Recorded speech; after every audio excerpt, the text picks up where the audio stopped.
ఓం గోవిందాయ నమః. మన బాలాజీ కుటుంబ సభ్యులందరికీ నమస్కారము. ఈరోజు శ్రీవారికి ముడుపు కట్టే విధానం గురించి తెలుసుకుందాం. శ్రీవారికి ముడుపు కట్టడం అనేది మనసులోని కోరికలు, సమస్యలు తీరాలని భక్తులు శ్రీ వెంకటేశ్వర స్వామివారికి మొక్కుకునే ఒక పవిత్రమైన భక్తి ఆచారం. దీనికోసం కొత్త పసుపు బట్టలో బియ్యము, నాణేలు, ఖర్జూరాలు ఉంచి మూట కట్టి పూజ గదిలో భద్రపరుస్తారు.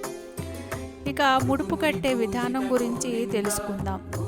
ఒక కొత్త తెల్లటి వస్త్రాన్ని తీసుకొని పసుపు నీటిలో తడిపి ఆరబెట్టాలి. దీనికంటే ముందర మీరు చేయవలసింది తలస్నానం చేసుకొని, ఒక శనివారం నాడు తలస్నానం చేసుకొని పూజ గది శుభ్రం చేసుకొని, ఆ తర్వాత ఒక కొత్త తెల్లటి వస్త్రాన్ని తీసుకొని పసుపు నీటిలో తడిపి ఆరబెట్టాలి.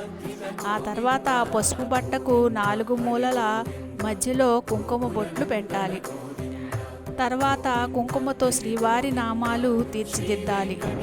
వస్త్రం మధ్యలో 5 లేదా 7 ఎండు ఖర్జూరాలు, కొన్ని యాలుకలు, కొన్ని లవంగాలు, పచ్చకర్పూరం, కొద్దిగా బియ్యము, పసుపు, కుంకుమ, అక్షింతలు ఉంచాలి. ఇక మీ శక్తి కొలది 11, 21, 51 లేదా 101 లేదా 108 రూపాయల నాణేలు మీ శక్తి కొలది అందులో వేయాలి.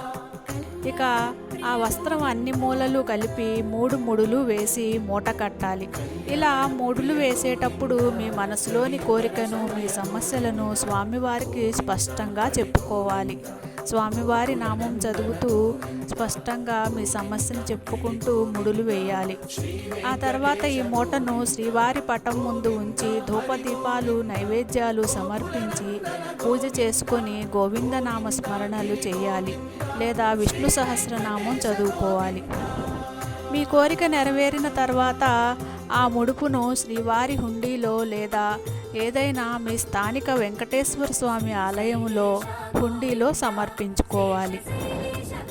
అప్పటిదాకా ప్రతిరోజు ఎంతో నిత్యము స్నానం చేసిన తర్వాత ప్రతినిత్యము పూజ చేసుకోవాలి. స్వామివారి ముందలే ఉంచుకోవాలి ముడుపును మీ కోరిక తీరేదాకా. ఓం గోవిందాయ నమః. ఓం శ్రీ వెంకటేశ్వర స్వామియే నమః.